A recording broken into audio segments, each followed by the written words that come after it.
So this video is beyond one and a half of my Instagram followers who's struggling with wedge play, and there's a couple of simple things that you need to stick to when you're, let's say you've got a short wedge shot into the green and inside the 100 yards. So when we talk about wedge play, the first thing we always analyse is the lie of the shot and the turf that we're hitting off. So is it quite spongy, the grass? Is it quite hard? It depends on what type of shot that you are wanting to hit. So I see two commonalities within wedge play that golfers generally struggle with, and that is using too much loft for such a long shot. So what we need to understand is, to control the loft of the shot is dictated by the position of the golf ball and the position of the handle impact. So two common faults I usually see is golfers will set up to the golf ball, and what tends to happen is the golf ball is positioned too far forward in their stance, the hands are too far back, and the tendency is to strike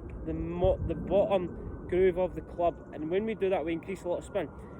The sweet spot on a wedge is almost at more of the middle of the club face. So what we need to do from there is we need to actually create a little bit of forward shaft lean, so the face is a slightly de-lofted position impact, so we can hit mostly the middle of the club face. So when we're approaching this shot, when the ball goes too far forward and our weight stays too far back and the handle just kind of leans back, we almost get the club to hit the ground before the golf ball, maybe 2 or 3 inches, and that's where we create a high shot with, let's say, we can't really control the spin. So what we need to do from there is, when we've got this type of shot, we want to keep the ball, let's say we're trying to hit a low shot here, we're trying to keep the ball kind of neutral right in the middle of our feet.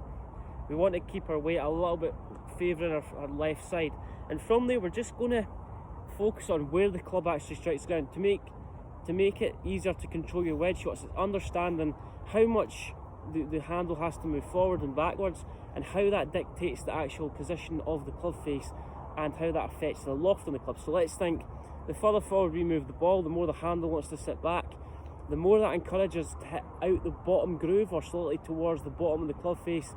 That's going to increase loft impact. That's good if you're hitting a pitch shot and you want to use the bounce, but for, let's say, a chip shot where we want to kind of use more leading edge, the leading edge is the front, the bottom part of the golf club, we want to get the hands going forward, we want to get the ball kind of more in the middle of our feet, and then from there we're just allowing the club to, we're going to take a slight divot after impact. So that's our focus, we're trying to take a slight divot after impact, and we're focusing on just trying to take a nice short swing. So we're going to try and hit a low shot here, ball in the middle like I said, stand closer, weights favouring our left foot, and from there we're just going to nice short finish so we can control the loft.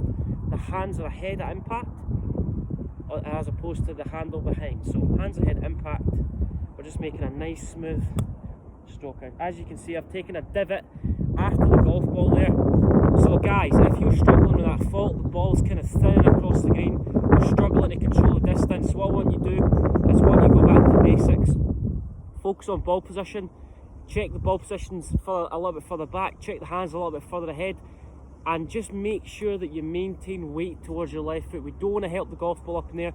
If we help the golf ball up in the air, that's where we're going to struggle. Let me know your thoughts on this video and any other tips you want me to discuss in future videos. Thank you.